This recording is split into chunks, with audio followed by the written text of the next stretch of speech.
Hey there, welcome to Pickled Parables. This podcast is presented by Parable Ministries as a Bible teaching resource. Thank you for joining us. Pickled Parables is a podcast about taking in and living out the Bible. Here we will study, contemplate, and testify to the Bible's incredible teachings and how it leads us to live better lives. To stay up to date with all things Parable, follow us on Instagram at parable_ministries and visit our website at parableministries.com. We hope today's message finds you well. Well, welcome back to Pickled Parables. I'm your host, Hunter Hoover, and I'm joined again by Jesse Turkington. Jesse, how are you? Hey, I'm doing well. Glad to be here. Awesome. Yeah, it's good to be here. We're back with another God and Sinners. And so if you're joining us for the first time for God and Sinners, what this is we are taking a couple of sinners from the Bible and looking at who they are, what they did, and what we can learn from them, and both positive and negative lessons, as well as how God used them in the greater, overarching story of the Bible, and just use them as people despite their sin, and sometimes most interestingly, using their sin, that's a weird way to say that, but to cause and bring about the best good in that situation. And so we were deliberating before we started. I'm going to go first, both because I think mine's a little more straightforward, and I really want to give Jesse some time to just stew on it. So I am bringing Nabal or Nabal. I've heard it said both ways. I've always said Nabal. And Nabal's story comes in 1 Samuel 25. It's pretty much the entire chapter of 1 Samuel 25. One note is, and this might be important when we start talking about Jesse's stuff here in a little bit, but at the beginning of 1 Samuel 25, it says, Samuel died, and all Israel assembled and mourned for him, and they buried him in the house of Ramah. And so if in your Bibles you're looking at this, mine has one of those big interrupting, bolded headings that just says, hey, the death of Samuel, and it's not even a full verse, and then I get another one of those bolded headings. And so it's one of those weird moments where the people who were dividing up the Bible and annotating it for English translations, that event of Samuel dying gets so little screen time, but they're like, this is a key point. We better put a little marker in there. But then immediately after Samuel's death, David goes down into the wilderness, and we're told that there is a man who lives there, and he's a wealthy man. He's kind of a business person of the day, and we're told that he's from Maon or Maon. It's one of those where in English those two vowels together hurt us, but his business is in Carmel. And so he lives in one, he does business in the other, this type of thing. And all of this stuff is kind of in the region of Judea, the Judean countryside, and that territory. So it's not like he's, this international businessman. He is very localized, but nonetheless, he's wealthy, and he is a sheep farmer, or at least that is one of the trades that he has and is a part of. And what would happen is, as people would travel, especially if they had traveling parties, they would lend services to people who had flocks in those pasture lands in the area, and they would actually provide protection for those flocks as they traveled through. And this was usually under the understanding, it's kind of like, not like traveling missionaries, because these guys were not necessarily rendering missionary work, but it's kind of like how, as you travel through, you house them, you feed them, you give them something as hey, thank you for the work that you're doing. This was very tangible in that they didn't get a paycheck, and they weren't technically sign on the contract hired, but it was a custom in the time where if you and your people render this protection to the shepherds and flocks, the owner or the person who owns these sheep would kind of give you hey, thank you for watching out for my sheep and my people and for taking care of things. Come and eat, enjoy some rest, and I'll make sure that you're supplied and on your way. And so that's kind of what David and his men do. They watch out for Nabal's flocks in the region. And then when David kind of sends and says, hey, go back to your master, let him know, see if we can, we've been out here, we need some provisions. And the long and short of it is Nabal kind of scoffs at David, and he's like, yeah, I don't, he says that he's like, yeah, who's this David character, the son of, yeah, not happening, which it I don't know how public David's anointing was at this point. Like, it was known by Saul, and Saul has said some stuff, but I don't know if like his anointing has spread throughout Judea. I'd have to go back and double check that. But I do think Nabal knows of David. I think he's being kind of a rascal, for lack of a, he's being rude to David. And it's kind of a backhanded whoosh. And David takes it as such, and so he tells all his guys, hey, grab your sword. We're going to go kill some folks. Nabal and his people, we're going to go get them. We're not doing this. And so they're like resolved to do that when Nabal's wife, Abigail, who, I want to get this right because we get a description of her. Verse 3 says that the woman was discerning and beautiful. And so Abigail seems a little more savvy in the ways that her husband was not. And so she comes out and she hears that they're going to come and get him. And she's like, no. So she actually takes the supplies out to David. She's like, okay, she goes against what her husband wanted, which back then was, and it was an incredible no-no. And because, Nabal says he's a harsh man, who knows what penalty she could have inflicted because of this. There's reason to believe if he's willing to just toss David and his folks out high and dry like this, that he wouldn't do something harmful to Abigail. But she goes out and she takes 200 loaves, 2 skins of wine, and 5 sheep prepared, 5 sheahs of parched grain, and 100 clusters of raisins, 200 cakes of figs, and lays them on donkeys. And then she says, go out, behold, tell them that I come after you. And it says that she did not tell her husband Nabal. That was chapter 25, verse 19. And so she comes out there, and when she gets out there, she sees David, she gets down, falls before him, and as she goes on, she pretty much calls her husband worthless.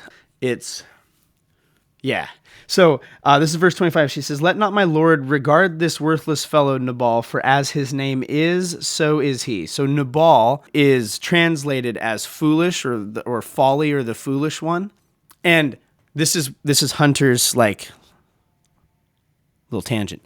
How discerning is Abigail if she marries the guy whose name means the foolish one?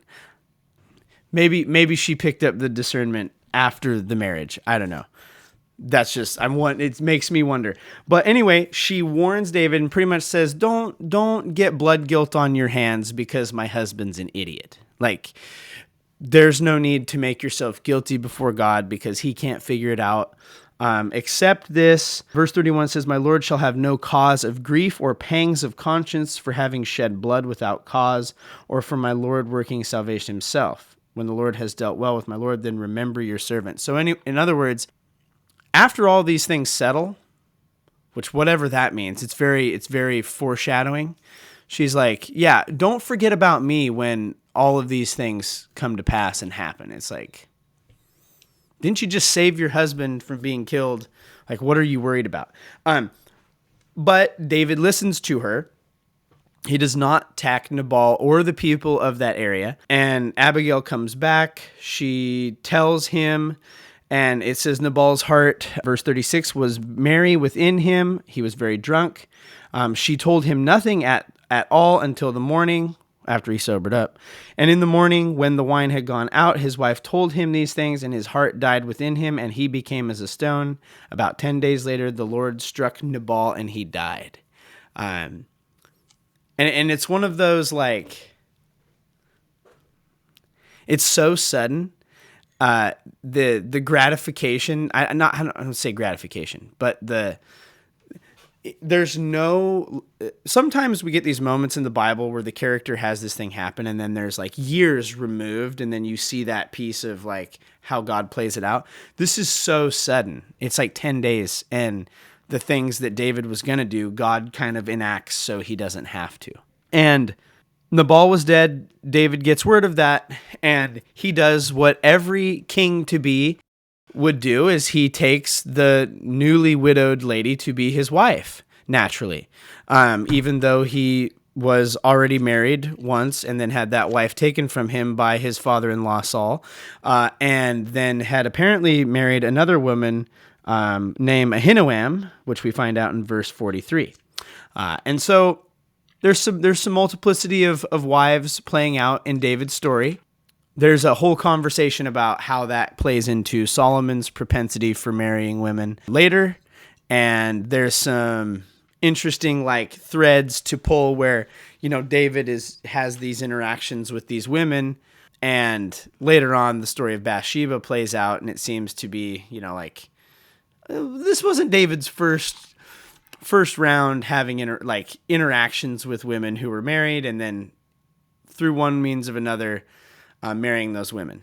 I want to focus on Nabal, but I want to note in this story, God is the one who kills Nabal, for lack of a better way of saying it, has Nabal, whatever this illness is, broken heart, alcohol poisoning, whatever it is, the author is very much saying like the Lord struck Nabal and he died.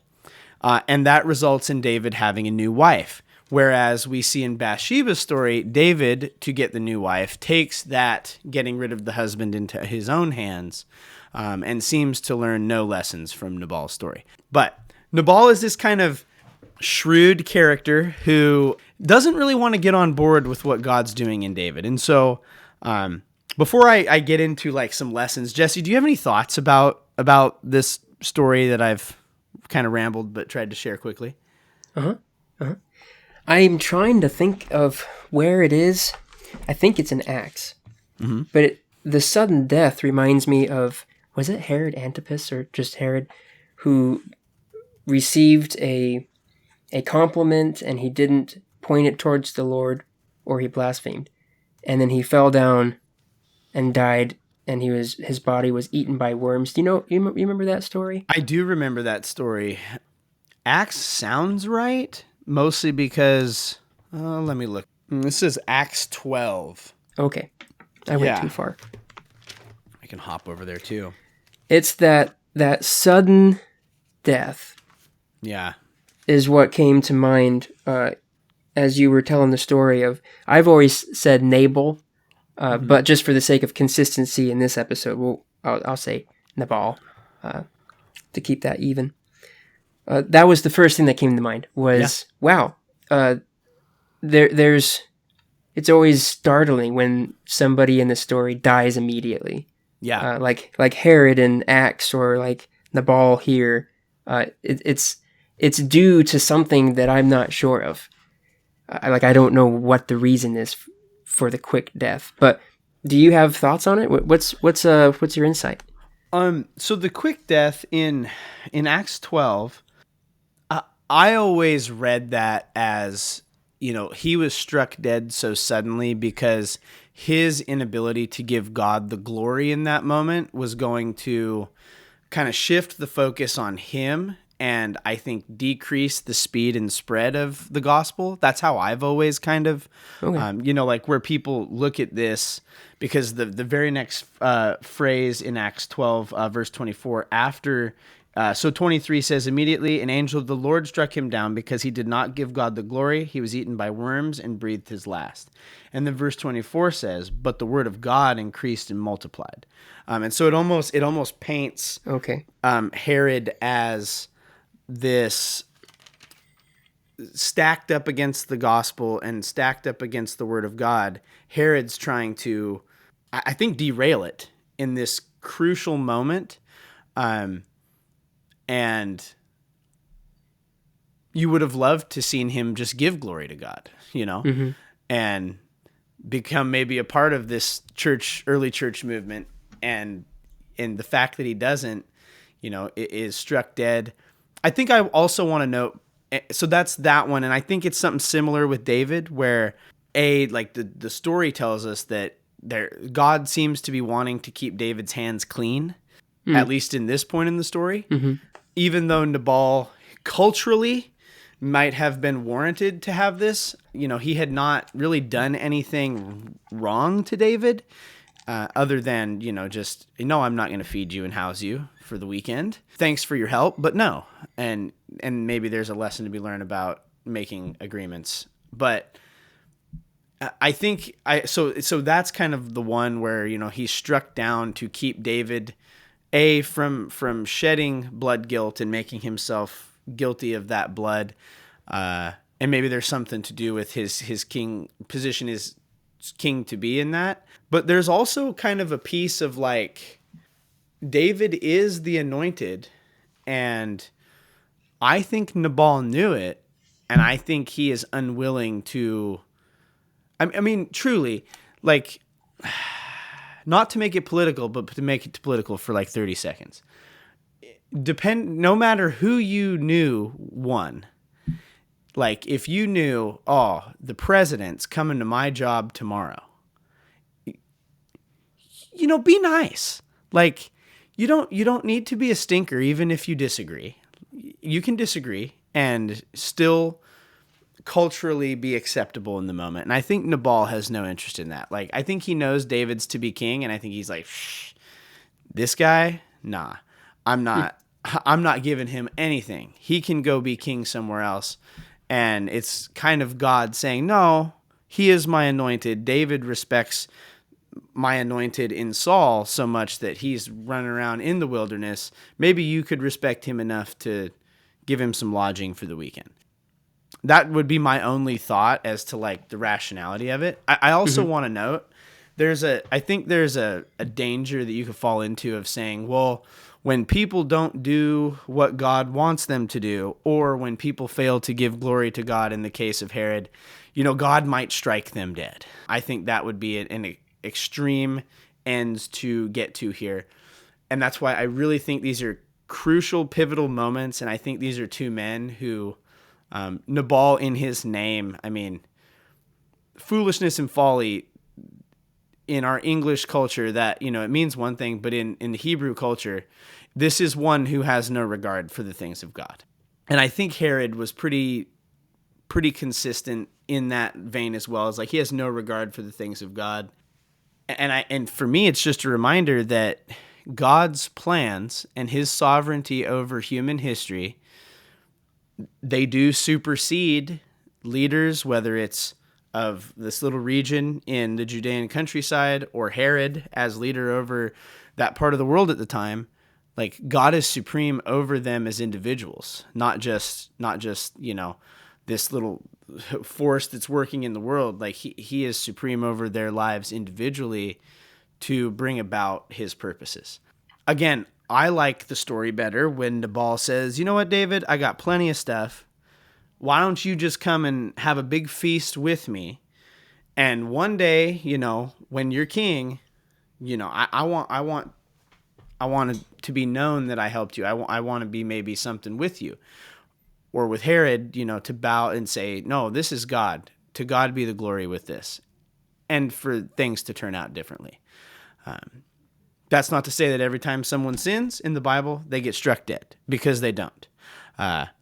But sometimes it does happen, and I think it's at key moments that maybe we don't always see how those might be key moments.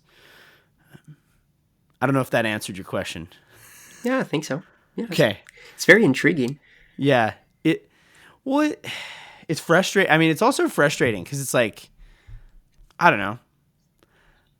Just in the moment, it's probably like, well, this is what happened. But reading the story, it happens so quick that you kind of just want to be like, dude, just stop. Just invite David in. It's fine. A couple notes, like lessons that I put. The first is don't ignore, scoff, or be jealous of the things that God is doing in the life of others. And again, that's not to say that if you do that, like you're going to be struck by anything. I don't believe that to be the case. But it's a reminder that it's okay to not be the most important person in God's plan at that moment. And it is okay to at times play the background and play the second fiddle if that is what is going to give God the most glory. Yeah, it's tough because I think we as humans, we go about our day with us as the main character in some ways. And much of the Bible is a reminder that at best you're the first backup character. God's the main character, but many times you're going to be a second, third, fourth to this, and that's okay. The second is do what's right, or at least try to do it. Nabal had no desire to try at all. And he could have. He already had his big banquet. We see that at the end of his story. He's like throwing a party for himself. Real winner. Just have David and his men in. There's enough pizza for everybody. Baptist churches. Don't let your wealth and status make you proud. Just simple, we don't care how many sheep you got, Nabal. Just that doesn't mean you have to be a rascal all the time. And then this, we kind of already said this, but God is the giver and taker of our possessions, and that includes, in many ways, our life. It is a gift, and I think like stories like this, they strike us because, the modern person, we like to think of, we are our own, but these stories are reminders that like this life's a gift. Use it well. Use it to glorify God. I'm not convinced that God's going to strike you dead if you fail to do that at some point, but it's good reminders. Anything else on Nabal before we transition to yours, Jesse? As you were talking about that first lesson you shared, yeah, could you rephrase? I don't want to butcher it. Can you phrase it for me again? So I had written down, don't ignore, scoff at, or be jealous of the things God is doing in the lives of others. Mm-hmm. And just recently, within the span of a week, I went to a coffee shop that had painted on the wall in big letters, "Be the hero of your own story." And I opened a Dove chocolate, I think last night, to have a little snack. And inside my Dove chocolate, it said, "You are the hero of your own story." Oh. And that idea of championing you along in your life, like that idea, that premise is fine. I think it could be said differently. But that was what came to mind for me as right. You were saying, don't be the hero of your own story, or you don't have to be the hero of your own story all the time. Let's see, how do you say it? Nabal was throwing himself a party, got drunk on wine, like Noah, and like so many other people who have done that and done things in the Bible. And my church told me it was just watered down grape juice. Well, he drank a lot of that. I'm just kidding. A lot of grape juice. Yeah. It'll happen very eventually. Special grape juice. Yeah. Yeah. That's all. It's yeah. You don't always have to be the hero. Yeah. Or throw yourself the party and get drunk and then die of becoming a stone. Yeah, it's a rough look. Pretty weird. Weird story. Yeah, it is weird. And like as soon as he shows up in the story, he's gone too. And then it's like David's like plus one wife. Oh no. He starts collecting them like Pokemon cards. No, That's his son. Actually, I think Solomon might have had almost as many wives or concubines as there are Pokemon now. You think so? I think there's like just over 1,000. So maybe Pokemon's finally passed him up. Whoa. That is an accomplishment. Yeah. I mean, it only took Pokemon 25 years to pass him up. So good for them. Anyway, Jesse, who or maybe what are you can kind of introduce your that you're bringing this time. Yeah, sure. I'm doing a little different. Instead of presenting one character to observe, I'm presenting kind of an overview of a practice or a thing that's in the Bible. In one of our previous conversations together, we talked about magic in the Bible. And at that point in that episode, we paused awkwardly and we're like, we'll get there. We'll talk about it. And so this is us getting there and talking about it. I want to just look at a couple hot spots where it's very evident. Mm-hmm. And that starts, I think, nicely in Exodus chapter 7 for our purposes. I'm just going to read little sections, and then we can talk about how it affects people and why people might want to go towards it and stuff like that. So Exodus chapter 7, this is during the great plagues in Egypt, trying to bring people out, that exodus of bringing God's people out of Egypt. Exodus 7, verse 10. So Moses and Aaron went to Pharaoh and did just as the Lord commanded. Aaron cast down his staff before Pharaoh and his servants, and his staff became a serpent. Then Pharaoh summoned the wise men and the sorcerers, and they, the magicians of Egypt, also did the same by their secret arts. For each man cast down his staff, and they became serpents. But Aaron's staff swallowed up their staves. Still Pharaoh's heart was hardened, and he would not listen to them, as the Lord had said. I share this because I want to just highlight the effectiveness of these magicians or these wise men and their magic. It wasn't a scary sounding incantation or simply that moment of fear that can happen, that can come along when we think of magic sometimes. It produced results. That's what I want to highlight. They threw down staves, they became serpents. The staff, the serpent that God had given, swallowed up the other ones. It was greater, but they were able to produce results. And so that's something I just want to highlight with magic. Something else to keep in mind with that is just the next chapter over, Exodus chapter 8, verse 16.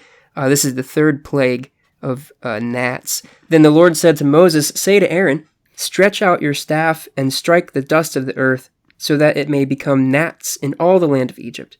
And they did so. Aaron stretched out his hand with his staff, and he struck the dust of the earth, and there were gnats on man and beast. All the dust of the earth became gnats in the land of Egypt. The magicians tried by their secret arts to produce gnats, but they could not. So they were gnats on man and beast. And then the magician said to Pharaoh, "This is the finger of God," meaning we can't replicate this. We can't, that's something we can't do. So I highlight that. Flavor of some sort. Yeah, I highlight that because there are limits. Mm-hmm. They were able, with the other plagues up to this point, they were able to reproduce it in some capacity, in some way. But this was something they couldn't do. And I want to highlight this, to show that God is greater than these things, than the results that can come from magic. So now I want to skip to a very fascinating story in 1 Samuel chapter 28. Let me flip there in my Bible. This is the story of Saul and the Witch of Endor, like in Star Wars, but straight in the Bible. It's the same place, is my understanding. Oh, well, I mean, that holiday, what's that, the Star Wars holiday? I think they have a witch. Maybe in some sort of like Mormon multiverse, this could be true. We'll get there. Let me summarize this story because it's quite long. This is in the narrative of Saul's life. This is reaching the end of Saul. And he has kind of run out. He's becoming surrounded by people. He's running out of time. And he goes, Samuel, the prophet Samuel, is deceased. He's passed away. So he can't go to him to inquire of the Lord. He tries himself to inquire of the Lord, but it's silence. There's nothing there. He can't talk to him, or he can't hear him. It's a bad sign, by the way. Bad spot for him to be. In the Bible, yeah. And he had previously banned all necromancers, witches, sorcerers from the land, but of course there are those who do it in secret. And so he tells his people, "Find me someone who does this still, and take me to them." So they find someone. They take Saul. the king of Israel, who disguises himself and goes to this witch, and he asks her, please bring me up someone that I name for you. Let me read it. It's 1 Samuel 28, verse 8. So Saul disguised himself and put on other garments and went, he and two men with him.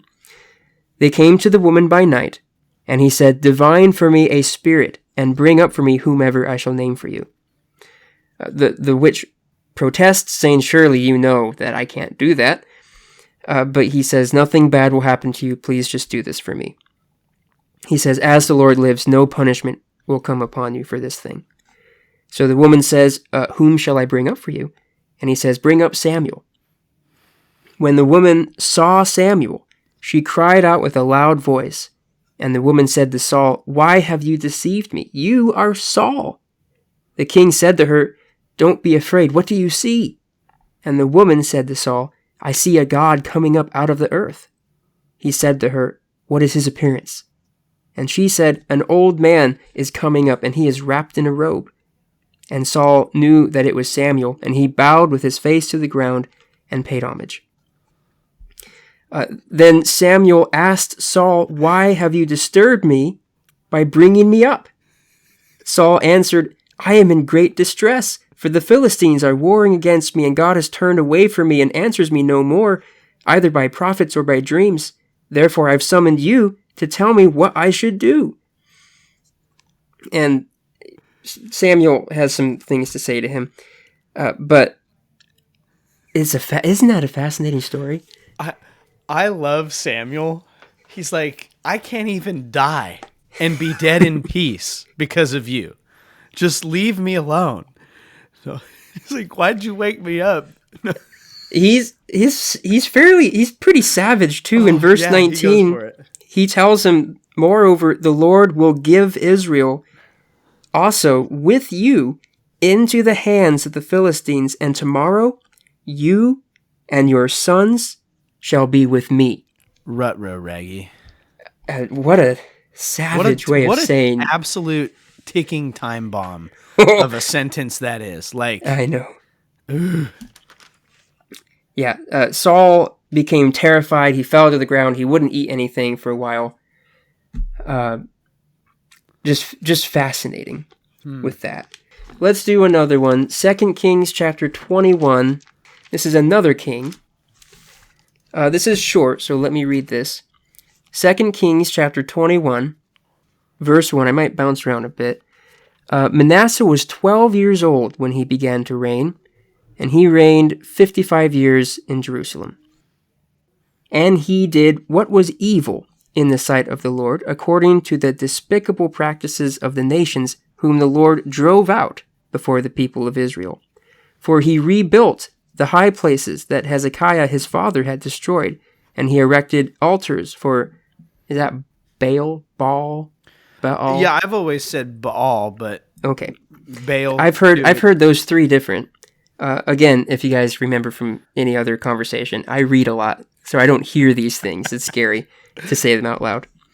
And he made an Ashtoreth, as Ahab, king of Israel, had done, and worshipped all the hosts of heaven and served them. And he built altars in the house of the Lord, of which the Lord had said, in Jerusalem I will put my name. And he built altars for all the hosts of heaven in the two courts of the house of the Lord. This is where things get difficult. Verse 6, and he burned his son as an offering, and used fortune-telling and omens, and dealt with mediums and with necromancers. He did much evil in the sight of the Lord, provoking him to anger. It's just interesting how men in power, it seems, think of Pharaoh, even the kings of Babylonia, Pharaoh, Manasseh, what was the one we just looked at? Saul. They turn to these avenues of potentially increasing their influence or their power in ways of finding out information, in ways of controlling other people, in the case of Pharaoh and his wise men, trying to control the situation of keeping their slaves. And magic, there's many examples in the Bible of people using divination, magic practices, even in the New Testament. There's an example of, what's that guy's name? Simon in Acts 8. Yeah. Who hears of the gospel and he's for it. Like, he sees the apostles healing people and he's like, whoa, that's cool. I can make some sweet cash off Yeah, this. he's like, I want to buy this from you. And they let him have it. I want to patent it. TM, TM, TM. Give me some of that sweet Jesus juice to heal some people. I want to make some cash. I'm glad that doesn't happen anymore. Oh. So anyway, back to the magicians. Yeah.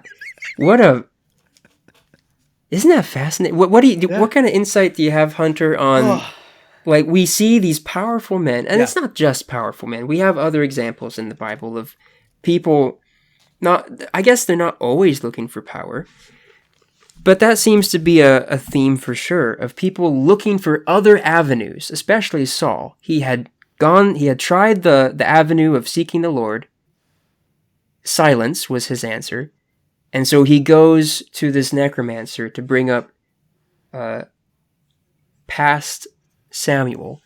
Mm-hmm. And he gets the answers he's looking for, but man, they are not what he wanted to hear. Well, and I think, oh man, I have a lot of things. So interrupt me at any point to have conversation. The first is, I want them to not work. Do you know what I mean? Like, I think I grew up in a system of Christianity and Christian thought that just said that this stuff is fake, and kind of wrote it off.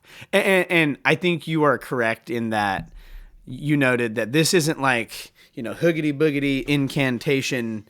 Watch that's less of what's going on. Rather, they are calling on some sort of spiritual or some sort of deity that they ought not to be calling on. But my system from growing up and even now into adulthood a little bit, I want none of that to be real. Mm-hmm. I like the system where, like, the only thing that can produce these type of results in our reality is God alone. Mm-hmm. And I think it's a very interesting thing that God allows this. I think it's a very, I shared before we started recording, trying to teach kids about Jesus's miracles. And I was trying to lead them into the, like, well, how is Jesus able to do this? And I'm trying to get them to, understand, like, God does miraculous things that only God can do. And Jesus does things that are things that only God could do. So Jesus does these miraculous things because he is God. And in asking that to these, elementary students, I think sometimes having, I think, a less clouded insight than adults, like kids, they don't have all of the, they can just, like, they cut right through it. And they're like, well, it's magic. And I'm sitting here trying to explain to them why it's not, but it's also kind of like, I get why it seems that way.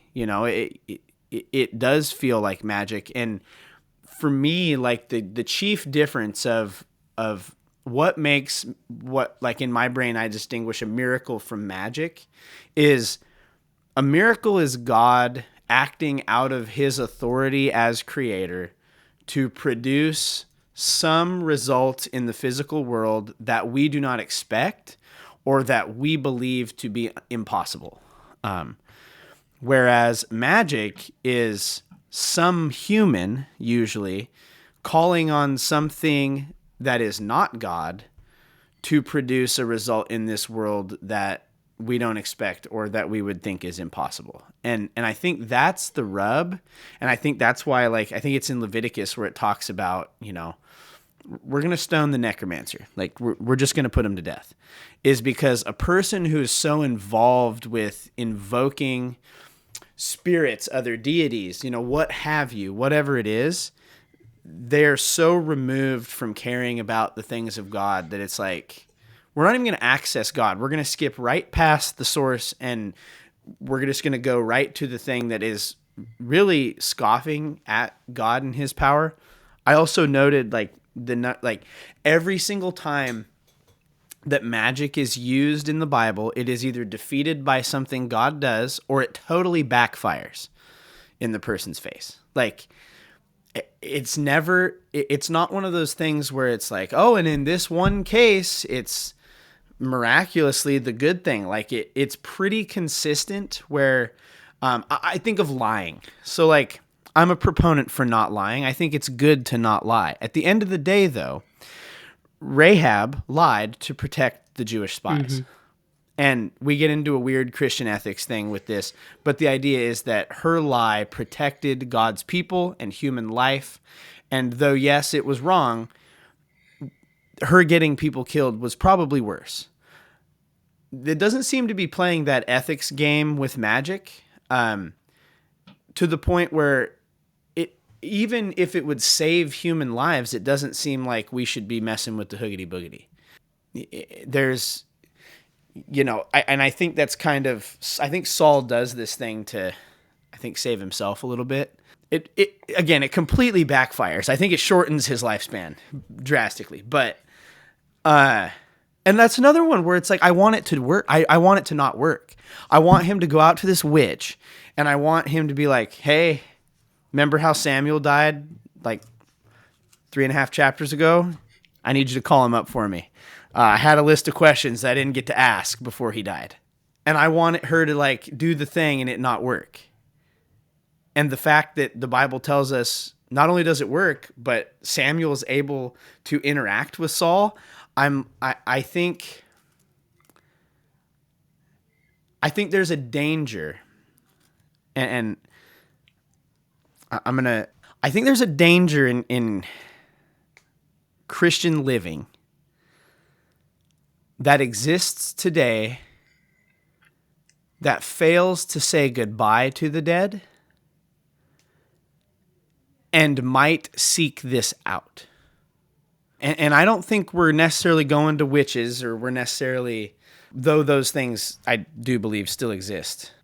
I think, this plays out like praying to the deceased. And I think there's some warrant, like, having a conversation with a loved one who's passed. I'm not necessarily talking about that, but I'm talking like beseeching, whether, as, oh, well, they're in heaven with God now too, so I'm going to talk to them. I think there's some danger of this even today to maybe circumnavigate maybe what would be a normal Christian. Am I off like on a weird, I was writing notes as you were reading, and this was one of those things it's like, I wrote, who do we contact, or how do we try to contact those who've gone from us?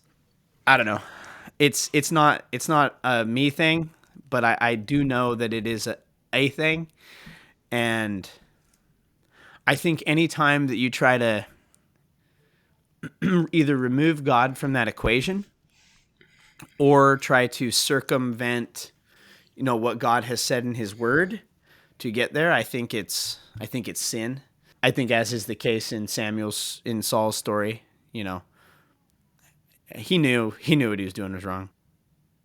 The other thing that I wrote down is the authors of these stories, Exodus being a different author humanly than Samuel, than Kings, than Acts even. I mean, there's a temptation to say, oh, but that's Old Testament. But like Acts is like, here's your wrench. This is post-Jesus, friends. Like, it's still on the table. There is this idea that when they write about it, they just take for granted that it's real. It's not like in Harry Potter where everybody, the reader included, the author included, knows that this magic is not real, to the point where they're like explaining it like it's a science project, because they know part of the story is to give your brain a structure to believe the unbelievable. To them, it is just a given that this magic, witchcraft, necromancy, what have you, exists in the world. And the authors, they just introduce it. They're like, yeah, Pharaoh's magicians, they're able to make a snake stick. And there's not an explanation of how. There's not, kind of like you said, there's no incantation. It's just assumed that this is a reality. And that gives me pause. And so I think much of when magic is brought up in the Bible, the authors are less concerned with how it happens, and they're more concerned with what is the implication of it. In Exodus, it's God is defeating whatever deity is able to make a stick snake from Pharaoh's people.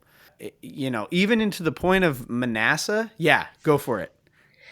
I don't mean to derail you, but you bring up something I think is worth sharing. Is I have observed, whether it's through stories in the Bible or watching real life people dabble and get further into it, where they're, how would you say that? Let's think of Manasseh from 2 Kings chapter 21. There is genuine results that can come from magical practice. And as you were saying, that might surprise some people of like, well, it worked. and that surprise can lead people to do more. Whereas like, well, it worked. Let's try something else. Mm-hmm. The thing is, the further you get into, you begin to have to do more things to get more things to work. Mm. You get more into it, and we see that with Manasseh, where he sacrifices his son. I don't think that was option one. I think that was something that he was led into, right, where he's like, if you want more things to happen, you need to give more things to it. Yeah. And that is something we see often in the worship of other gods in the Bible, is the sacrifice of people. The blood, there's stuff in the blood that's talked about. And the more you get into it, the further you go, is essentially what I'm trying to say. Yeah. And we see that very clearly with Manasseh. The more he just keeps going and going and going and going. And that is because of the surprise that can happen of, oh, it worked. It could be such a little tiny thing. Maybe one of those one of those little boards that you can like move around. A Ouija board. Yeah. Just something seemingly harmless like that. Yeah. And then you're like, oh, well, if that worked, what else works? And you get further into it. So I bring this up to caution you, dear listener. Be careful. It is very enticing because there's secretive things about it, and it's like, oh, well, that's I want to know. There's it's inherent when we don't know something, and then there's something we can know that's kind of interesting. We want to know. And that in itself can pull people in. It could just start with research of like, well, I just want to know more about it. And then that could easily get you into it. So just be careful with it. It is weaker than the power of God. But I will say it can produce results which can be frightening if you're not expecting it.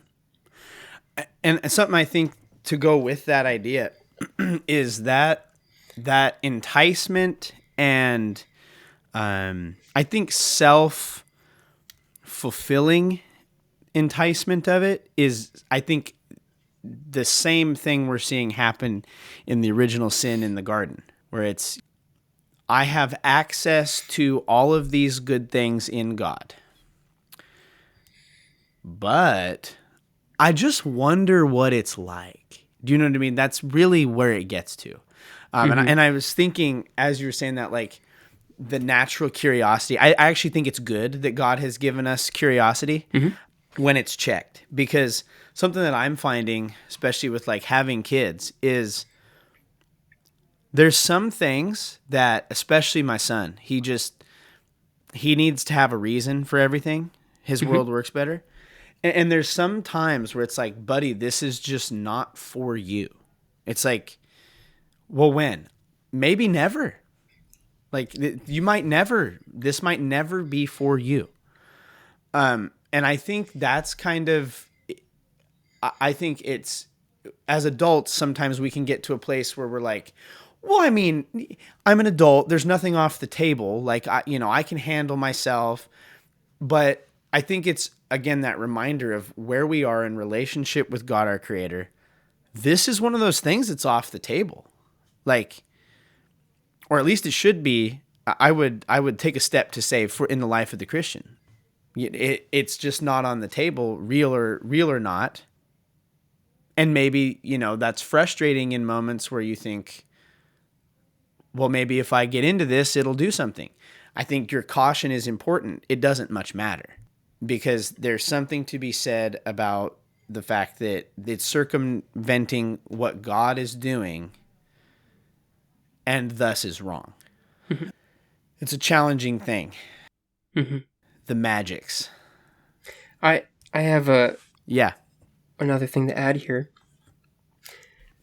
Something incredible we find through the Bible is God's desire to have partnership, relationship with people.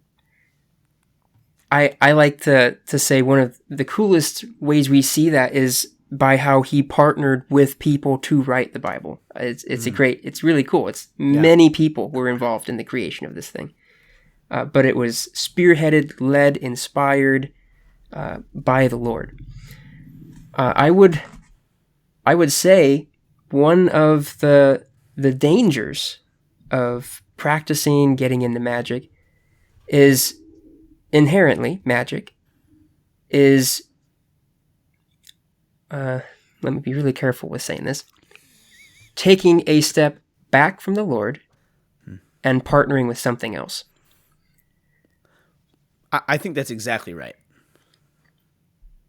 So that and if that can help you visualize the dangers of magic, it is, the Lord wants to partner with us. Like that's something really exciting we're called to, I think, through the gospel.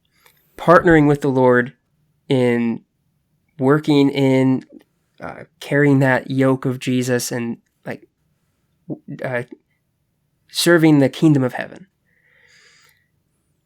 Magic is that step back away from the Lord and partnering with something else that will produce results separate from the Lord, which is not, it's away from the gospel, it's away from the Lord, and it's away. East of Eden, maybe. It's out. And that in itself, that's a danger that we should be aware of. Yeah. Yeah. I feel like I could talk for another hour about magic and the Bible, and maybe there's a part 2 in our future. Okay. Because I feel like we did a good flyby, but we might need to come back for a part 2, Jesse, because I have a lot of thoughts, and I think, to summarize, you said it best, is engagement with the magical is a step away from God. It seeks to accomplish something that God either does not intend or does not desire apart from God, or maybe something God does desire but without him. And I think the modern day, so listener, if you hear this and you go, well, but this is different because, they were calling on all of these ancient gods or whatever. I would remind you that just because something is invoked or not does not mean that it is not being called on. I think there's plenty of lesser but spiritual forces in our world that would love to, with you opening yourself up to them, act to just muddy the waters of who God is and what he's trying to accomplish. And I don't even think they need to have their name brought into it, as long as God's name is diminished as a result, I think that there's plenty of those that exist. Yeah. Remind yourself, Jesus wins. So, stop it.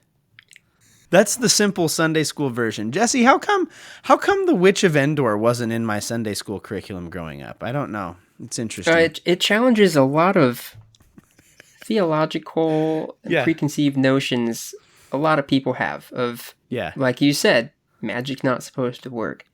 Yep. And I would say that is a genuine reason why when people find out it does, in a way, it's kind of that idea I hear a lot of new parents say when they have a newborn, and they're like, man, I just want to put them in a padded cell and not have them interact with any dangerous thing ever.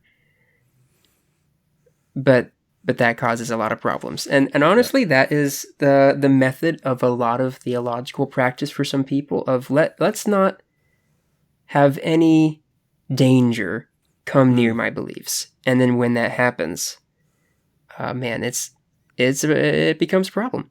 Yeah. Because it Yeah, happened. in school, to kind of close in school related to that idea, Jesse, we were always told our theology should be firm but flexible, and kind of like a muscle. The more you exercise it, the more you stretch it, the more you whatever. In those moments of high stress, it's not going to snap. It's going to be able to take the weight, adjust, and continue working. And so, to go with what you said, I think, if anything, maybe this show at these God and Sinners and these type conversation episodes, maybe they're a theological stretcher, where we're doing some exercise and maybe we're stretching a muscle that hasn't been stretched ever or in a really long time. And I think when we do that, it's important to, like Jesse said, ground ourselves in, God is better than every version of this that is offered. In fact, I would argue every version of it is only possible because of God. Any of those things that enact this, they're God's creatures, both spiritual and otherwise.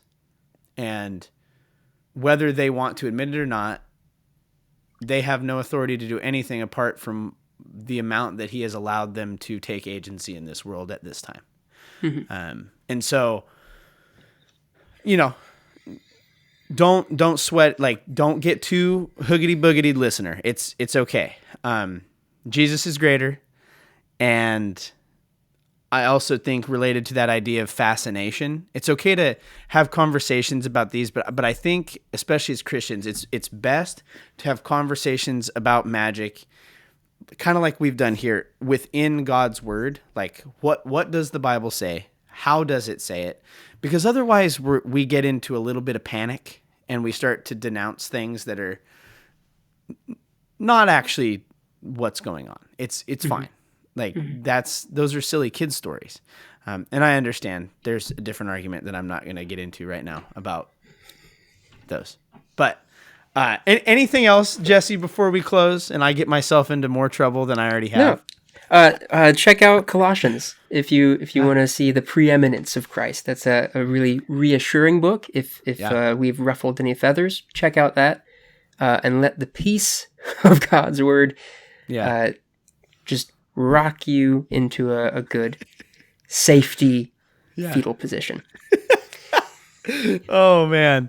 Alrighty. Well, listener, thank you for being here and joining us. Jesse, thanks for sharing again. It's always fun. Awesome. Well, we will see you guys next time. Thanks for listening. Bye now. Bye. Thank you for listening to Pickled Parables. If you enjoyed this message, please rate us, subscribe, and share with your friends. If you're interested in more things like this, check out our secondary podcast called My Dusty Bible. To stay up to date with all things Parable, follow us on Instagram at Parable_Ministries and visit our website at parableministries.com. Parable is a volunteer organization, and we would deeply appreciate your prayers. Thank you for joining us today. We'll catch you later.